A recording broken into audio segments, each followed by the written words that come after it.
नमस्कार प्यारे साथियों, स्वागत है आज की ऑनलाइन क्लासेज में। आज की क्लास में ग्राम सेवक परीक्षा 2025 के लिए सामान्य हिंदी के अति महत्वपूर्ण प्रश्न देखेंगे जो पिछले सालों में पूछे गए प्रश्न और उन प्रश्न संबंधित जो भी क्वेश्चन बनने वाले थे वे क्वेश्चन सेलेक्ट किए।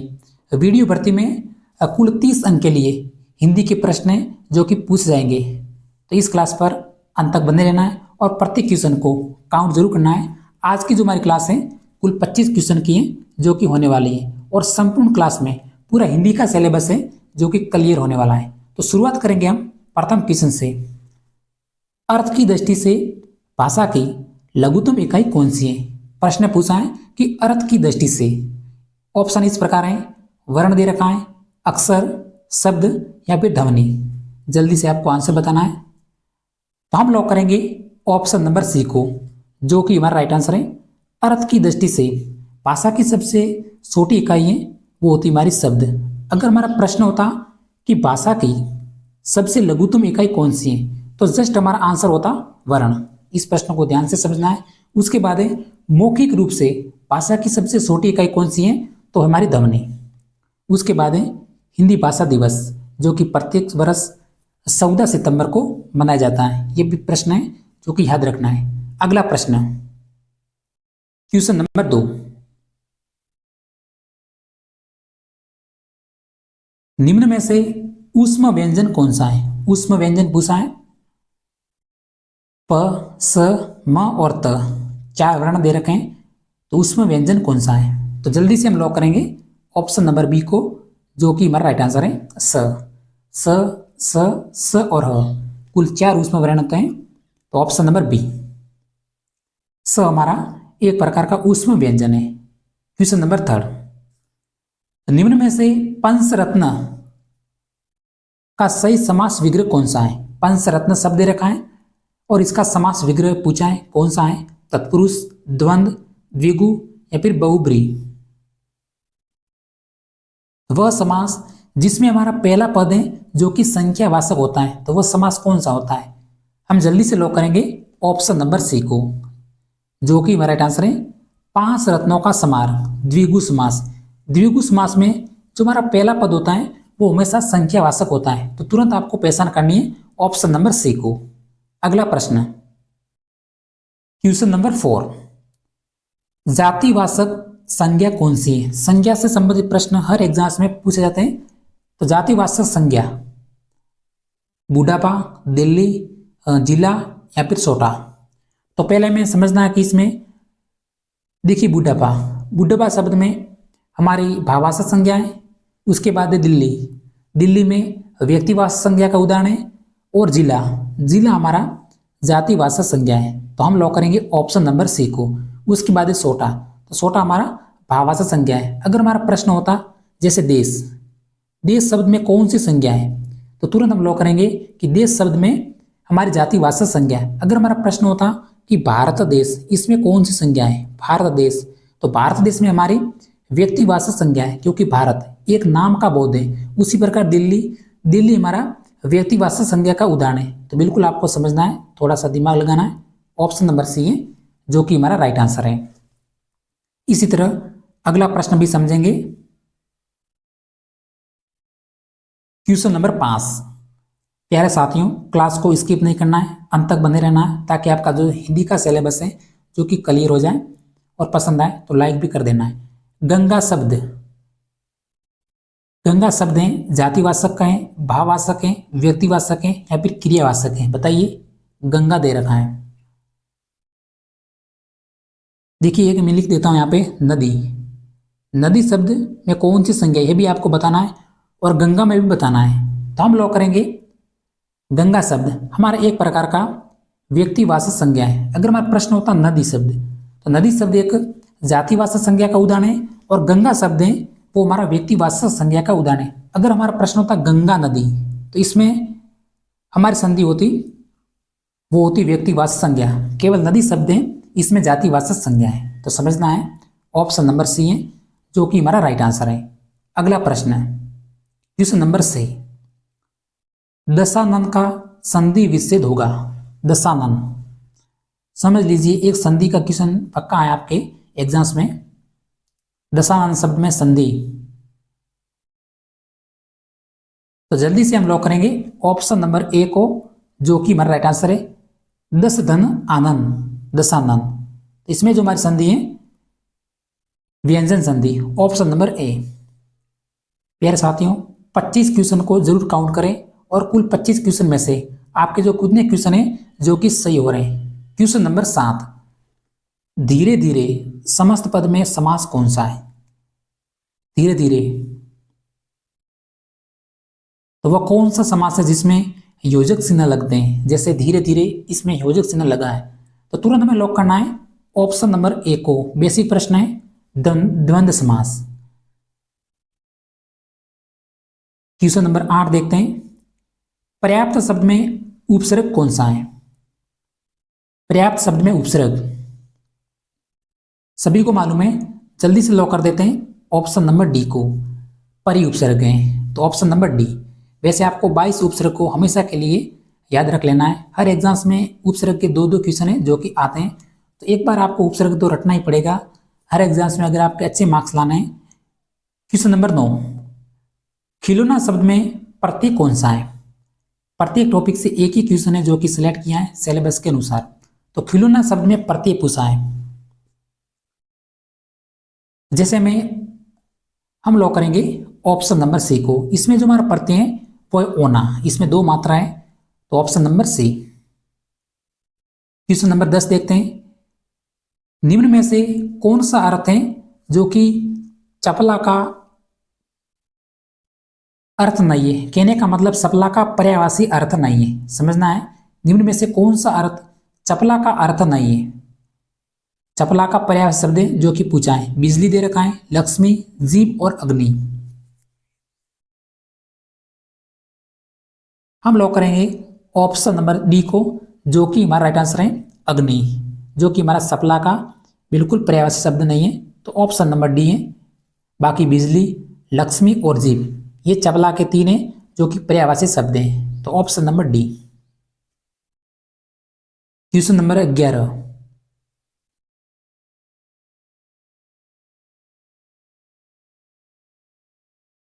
नीचे लिखे शब्दों में से शुद्ध वर्तनी वाला विकल्प चुनिए।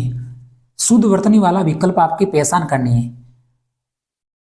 आज की मैराथन क्लास में आपका पूरा सिलेबस है हिंदी का, जो कि 30 अंक की हमारे हिंदी के प्रश्न है, जो कि 30 अंकों के लिए पूछी जाएगी, तो बिल्कुल आपके क्लियर होने वाले हैं। भाषा का ज्ञान, जिसमें 20 अंक के लिए अंग्रेजी भाषा के प्रश्न आएंगे और 30 अंक के लिए हिंदी के जो प्रश्न आएंगे। तो नीचे दिए लिखे शब्दों में शुद्ध वर्तनी वाला शब्द, तो बिल्कुल हमें लॉक करना है ऑप्शन नंबर सी को, श्रीमती। ये हमारा शुद्ध वर्तनी वाला शब्द है। ये श्रीमती को हमें नहीं बनना है, बिल्कुल अशुद्ध वर्तनी है, तो ऑप्शन नंबर सी है जो कि हमारा राइट आंसर है। अगला प्रश्न, क्वेश्चन नंबर 12 है, नीचे लिखे शब्दों में से अशुद्ध वर्तनी वाला विकल्प चुनिए। प्रथम क्वेश्चन था शुद्ध वर्तनी वाला, अब अशुद्ध वर्तनी वाला विकल्प साहित्यिक, निरोग दे रखा है, कवियत्री दे रखा है और पैतृक। और ये ऐसा शब्द है जो कि कई बार एग्जाम्स में पूछा गया है। आपके वीडियो भर्ती में भी एक प्रश्न है जो कि आ सकता है। अशुद्ध वर्तनी वाला विकल्प की पहचान करनी है, तो जल्दी से हम लॉक करेंगे। इसमें जो हमारा अशुद्ध वर्तनी है वो है कवियत्री शब्द में। कवियत्री का शुद्ध शब्द इस तरह से होता है कवयित्री, ये हमारा बिल्कुल शुद्ध शब्द है, लेकिन इसमें देखिए वी पे मात्रा लगी हुई है, तो हमारा अशुद्ध शब्द है, तो ऑप्शन नंबर सी। अगला प्रश्न, क्वेश्चन नंबर 13, निम्न में से खर का पर्यायवाची शब्द है। खर का पर्यायवाची शब्द कौन सा है? प्यारे साथियों, आपकी वीडियो भर्ती के लिए यह प्रश्न है जो कि आने चाहिए, बिल्कुल सिंपल क्वेश्चन है। निम्न में से खर का पर्यायवाची शब्द, कुंठी दे रखा है, गधा दे रखा है, रावण है और मूर्ख।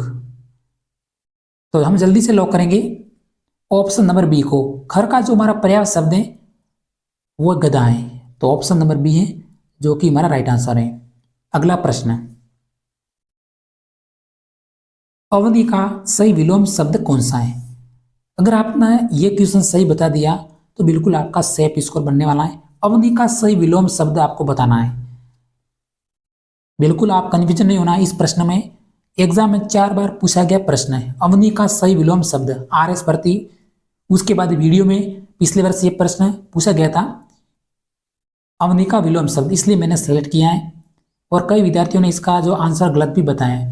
ऑप्शन नंबर आकाश दे रखा है, आसमान, अंबर और नभ। थोड़ा सा टाइम ले सकते हैं, अवनी का सही विलोम शब्द आपको आना चाहिए। तो जल्दी से हम लॉक कर देते हैं ऑप्शन नंबर सी को, जो कि हमारा राइट आंसर है अंबर। अवनी का जो सही विलोम शब्द है वो हमारा अंबर होगा। अगर हमारा पृथ्वी होता और पूछता कि पृथ्वी का सही विलोम शब्द कौन सा होता तो आकाश होता, लेकिन अवनी शब्द दे रखा है तो इसलिए सही विलोम शब्द होगा वो होगा अंबर। तो ऑप्शन नंबर सी को लॉक करना है, हमारा राइट आंसर है। अगला प्रश्न क्वेश्चन नंबर 15। द्विज शब्द का अनेकार्थी नहीं है। द्विज शब्द का अनेकार्थी शब्द कौन सा जो कि नहीं है। पहले आपको द्विज है इसका अर्थ मालूम होना चाहिए।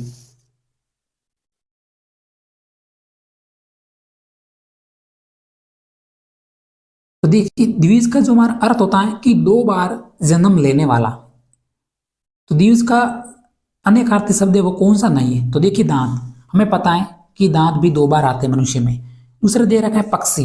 तो देखिए पक्षी, पक्षी एक अंडे के रूप में जन्म लेता है और दूसरी बार अंडे से बाहर निकलता है। तो ये हमारा द्विज शब्द है। उसके बाद है चंद्रमा। तो देखिए चंद्रमा, चंद्रमा को द्विज इसलिए कहा जाता है क्योंकि जो हमारा चंद्रमा होता है वह कृष्ण पक्ष और शुक्ल पक्ष में 2 बार जन्म लेता है। तो हम जल्दी से लॉक करेंगे ऑप्शन नंबर डी को। द्विज शब्द का जो अनेकार्थी शब्द नहीं है वो नहीं है सूर्य। बहुत बेसिक प्रश्न है और वर्तमान में सीटी एग्जाम्स 2024 में भी सेम टू सेम प्रश्न है जो कि पूछा गया है। तो ऑप्शन नंबर डी। नेक्स्ट प्रश्न क्वेश्चन नंबर 16।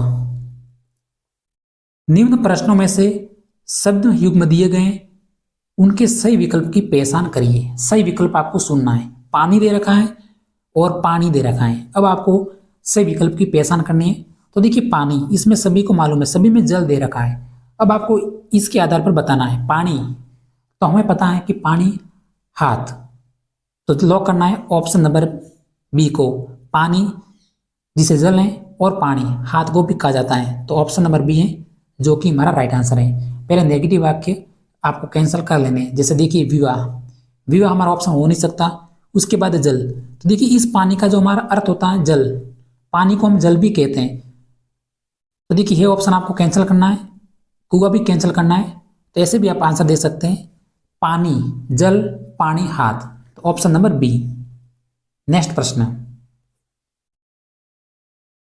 निम्न प्रश्नों में से दिए हुए शब्द के लिए वाक्यांश सुनिए। अज्ञेय, एक कवि का नाम, जिसे ज्ञान न हो, जो जाना नहीं जा सके या फिर जो ज्ञात न हो। कन्फ्यूजन तो बिल्कुल नहीं होना है। अज्ञेय, तो जिसे जो जाना नहीं जा सके। तो ऑप्शन नंबर सी है जो कि हमारा राइट आंसर है। ऑप्शन नंबर सी को लॉक करना है। ये हमारा वाक्यांश के लिए एक शब्द है, जो जाना नहीं जा सके उसे अज्ञेय कहा जाता है। तो option number C. Question number 18। मात्र कुछ ही क्वेश्चन जो शेष रहे हैं, आपको क्लास स्किप नहीं करना है। निम्न प्रश्नों में से दिए गए शब्द समूह या वाक्य के लिए 4 विकल्पों में से सही शब्द को चुनो। युद्ध की इच्छा रखने वाला, युयुत्सु, लड़ाकू, युद्धस्सु या फिर उपरोक्त सभी। प्रश्न पूछा कि युद्ध की इच्छा रखने वाला। वाक्यांश के लिए यह भी एक शब्द आपको पहचान करनी है। पहले मैं डायरेक्ट ऑप्शन दे रखा था और आपको पहचान करनी थी, इसमें पूरा वाक्यांश दे रखा है। युद्ध की इच्छा रखने वाला, तो जल्दी से हम लॉक करेंगे ऑप्शन नंबर ए को, युजुत्सु। ऑप्शन नंबर ए है जो कि हमारा राइट आंसर है। Next question, question number 19। टस से मस न होना, मुहावरे का सही अर्थ बताइए। टस से मस न होना, जब मान लीजिए कोई भी टीचर्स क्लास में अपने बच्चों को पढ़ाते हैं, एक स्टूडेंट्स को सवाल पूछते हैं और उसको कोई भी सवाल का आंसर नहीं आता है या फिर उसके व्यवहार में कोई भी परिवर्तन नहीं आता, तो टीचर उसको जरूर बोलता है कि टस से मस नहीं हुआ।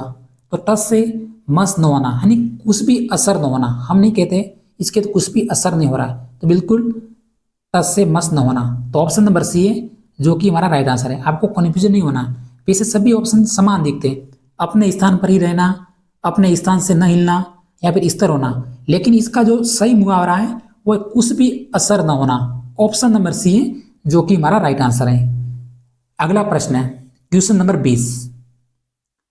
अरमान रह जाना मुहावरे का सही अर्थ बताइए। अरमान रह जाना, आपको अंत में बताना है कि 25 प्रश्न में से कितने प्रश्न हैं जो कि आपके बन रहे हैं। अरमान रह जाना,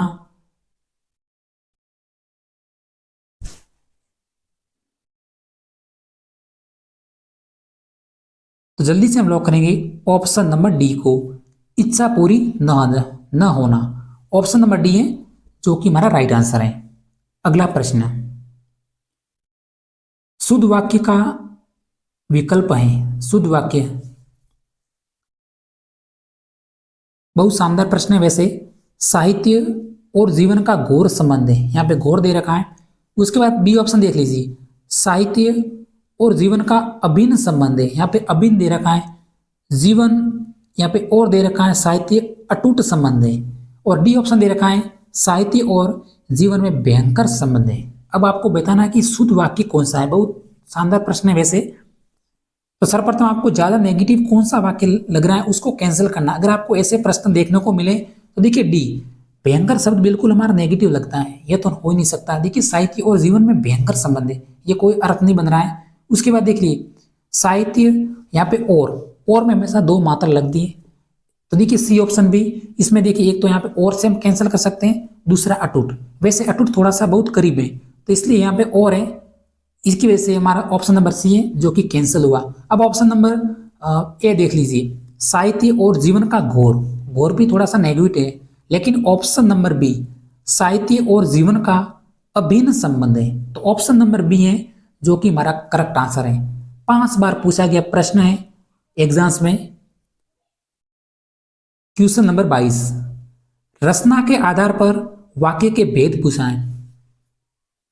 वाक्य के भेद कितने होते रचना के आधार पर?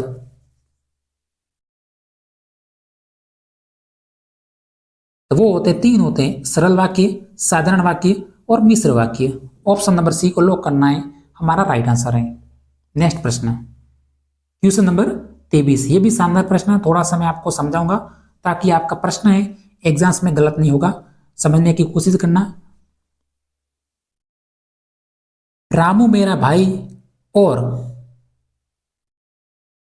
सीता मेरी बहन है, तो वाक्य का नाम कौन सा है, यानी कौन सा प्रकार है। हमने पहले पढ़ा कि वाक्य के भेद सरल वाक्य, साधारण वाक्य और मिश्र वाक्य। इन तीनों में से कौन सा एक वाक्य है कि रामू मेरा भाई और सीता मेरी बहन, तो वो कौन सा वाक्य होता है जिसमें और शब्द से जुड़े होता है। इसमें योजक चिन्ह कौन सा है, और है। रामू मेरा भाई और सीता मेरी बहन दोनों को जोड़े रखता है, वो है और है। तो जल्दी से हम लॉक करना है ऑप्शन नंबर बी को। अब आपको एक ट्रिक अप्लाई करना है, कोई भी वाक्यांश दे रखा हो और उसके बीच में और शब्द दिया हो तो तुरंत आपको लॉक करना संयुक्त वाक्य का। अगर हमारे और की जगह मान लीजिए की शब्द है, ये 90% आता है की शब्द। अगर आपको कोई भी वाक्यांश का उदाहरण दे रखा हो और बीच में की शब्द दे रखा हो तो तुरंत आपको मिश्र वाक्य लॉक करना है। और सरल वाक्य बिल्कुल जैसे रामू मेरा भाई है, ये बस हमारा सरल वाक्य है, और सीता मेरी बहन है, ये हमारा एक प्रकार का सरल वाक्य है। अगर बीच में और शब्द जुड़ गया तो संयुक्त वाक्य हो गया, अगर इसके बीच में की शब्द और जुड़ा होता तो हमारा मिश्र वाक्य हो जाता। तो ऑप्शन नंबर बी है जो कि आपको लॉक करना है, संयुक्त वाक्य है। समझना। क्वेश्चन नंबर 24, हंस पद का प्रयोग किया जाता है। हंस पद का प्रयोग, साथियों प्रश्न हार्ड भी नहीं है और इतने सरल भी नहीं है, बिल्कुल बेसिक प्रश्न है, क्योंकि आपका सिलेबस वीडियो में भी इसी तरह के प्रश्न है जो कि पूछ जाएंगे। ये हमारी चतुर्थ श्रेणी कर्मचारी भर्ती नहीं है, क्योंकि चतुर्थ श्रेणी कर्मचारी भर्ती में विद्यार्थियों ने 20 में से 18 क्वेश्चन सही करके आए, लेकिन वीडियो भर्ती में थोड़े से प्रश्न डीप आएंगे। हंस पद का प्रयोग किया जाता है, ये हमारा प्रश्न है त्रुटि सुधार हेतु और स्पष्ट करने हेतु, दोहराव हेतु या फिर संक्षेप हेतु। तो हमें लॉक कर देना है ऑप्शन नंबर ए को, त्रुटि सुधार हेतु, जो कि हमारा राइट आंसर है। हंस पद त्रुटि सुधार हेतु, option number A. Question number 25, question number 25 है, शक्तिशाली की विजय अर्थ वाली लोकोक्ति कौन सी है? शक्तिशाली की विजय, ये हमारे 25 क्वेश्चन हो गए हैं। शक्तिशाली की विजय,